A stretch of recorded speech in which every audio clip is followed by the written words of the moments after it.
Editors of Smoking Glue Gun. We're hosting this reading tonight. We're a local magazine and press. So thanks for being here. Thanks Malvern for having us. We love you guys. Yeah, do yourselves a favor and buy a lot of books tonight. The shelves on this side are poetry and that side's fiction. So also stuff for spend all your sale money. from people involved in this event is on that table. And we'll tell you more about that later. But we'll go ahead and get started. We have 4 readers for you tonight. Taylor's going to introduce our first reader.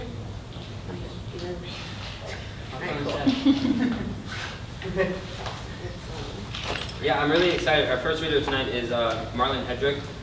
He's a poet from the Saipan, and he's currently invested in reconfiguring the island as mainland.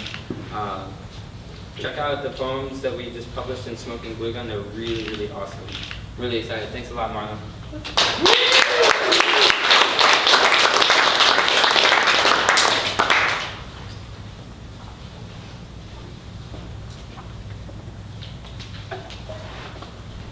Hey everyone, thank you for coming. Originally I was just going to start, but I did really want to thank Taylor Jacob and Blake Lee for publishing me earlier this year, because Smoking Glue Gun is really awesome. And if you like the poems in that, you might not like what I have today, because I actually, have a bit of a theme. But sincerest thank yous to both of you, and I'll thank everyone else proper in a bit.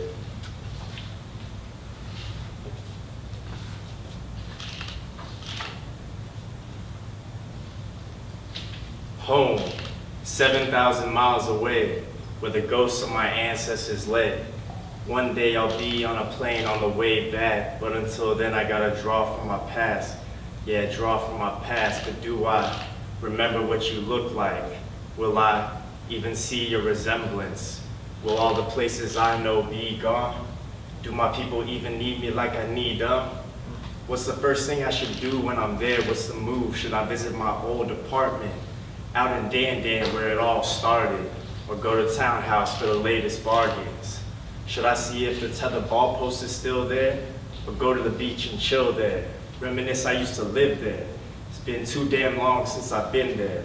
Yeah, home, 7,000 miles away, where the ghosts of my ancestors lay. One day I'll be on a plane on the way back, but until then I gotta write about my past home. That's the theme of my poems today. It's home. I was born on the island of Saipan in 1992. 23 years ago, and Saipan is a little island near Guam that not many people have heard of. Matter of fact, if you look on a globe or a map, it might not even show up. And since I've moved to the US in 1998, I have actually never met anyone from my home. I've never met anyone from Saipan. I've been fortunate enough in the last year or so to meet people from Guam, which is near, and that's been a comfort, but there's still some solitude that comes with, as far as I know, being the only one in this land that I know of from Saipan. So that's kind of the theme and the preface for everything I've written today. I want to spend time with my home, even though I haven't been back. And I want to spend time with my home, even if it's been a long time. So this first poem is actually about a different island, but it's in the same island chain. The Northern Marianas Islands, and there's 3 inhabited islands, and there's Saipan, and there's Tinian, and there's Rota. And this island is smaller than Saipan. There's probably 2,000 people that live there, and you can probably walk the whole circumference in 2 hours. So I wrote this poem thinking about what it means to encompass your whole existence on such a small geographical space, right? For example, if I had never moved here to the US, my life would be encompassed on an island. My loves and my loss and my passion and my dreams, and my resistance and my self-determination all in the span of a very small piece of land, maybe from Malvern to downtown. So that's what this poem is about, and it's called Sand of My Skin. We walked our Tinyan entirety in the sand of a half-hour glass. Were we small? Before we could answer, the thought was swept away in Pacific waves. This next poem is actually just a love letter to where I'm from, Saipan, because in many ways, Saipan, I do consider it a beloved of mine. It's something I hold dearly close, and I have a lot of memories of being there. And I have a lot of love for Saipan, so this is called a love poem.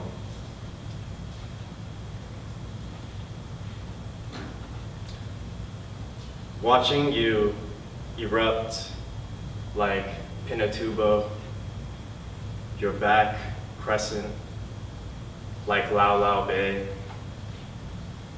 In heat, we baked together. We became flan, caramelized. You were chattering pen ink, heavy ink that doesn't flow, just slowly expands until coral.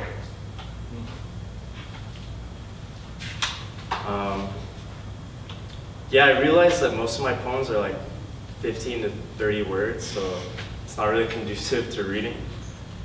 But that's why I just really want to thank, again, Blakely, Taylor Jacob, Malvern, Stephanie, Brian, Travis, for letting me read, because it's really just something that I enjoy, and even if things are quite short. I also want to thank everyone that I invited to come out tonight, and I'll thank you personally later. But I really appreciate it. This next poem is actually a thinly veiled immigration story.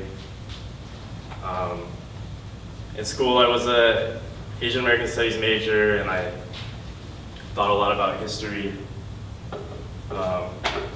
So maybe you'll get a bit of that in this. It's called Somewhere Sea, and it reads, I lost my dark in 1965, somewhere in the Pacific. My dark lingered there a while, an island, drifting. Eventually, my dark washed up, steadily ashore, like condensed milk or basalt, whose dark is only glimpsed before a tsunami.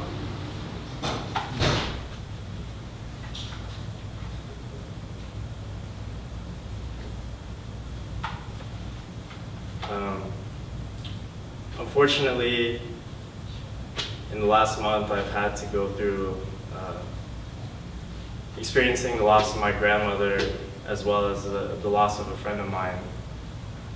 And I'm in a puzzling position because my grandmother was 92 and my friend was 20, and that's extremes of a spectrum that's hard to reconcile. But my friend, Tasneem, she really supported my work and my poems and my music.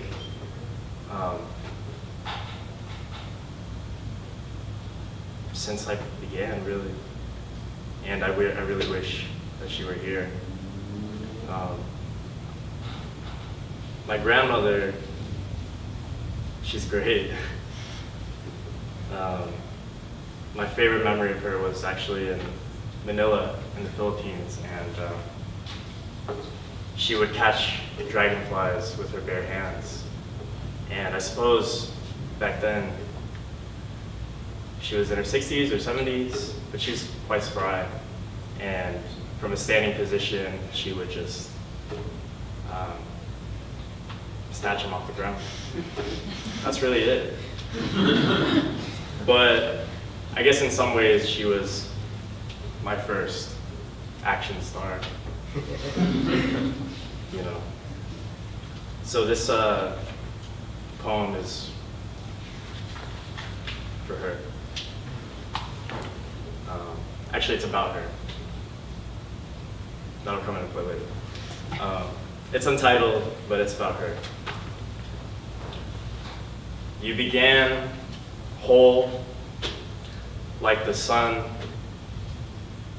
endless, shining gently for a lifetime, your lifetime, until suddenly split, a wind in two halves, a wind in two halves, you and I, as old as our oceans, you and I are as old as the oceans. And this last poem, because I'm too excited for Travis to read, is for my grandmother, because I know that she's listening. And it's called Mahal Kita. Ang araw sa iyo, ang buwan sa iyo, ang mahabundok sa iyo, ang mahakaragatan sa iyo, ang aking pag-ibig sa iyo. Mahal kita, Lola and Latricia. Thank you, that's my time.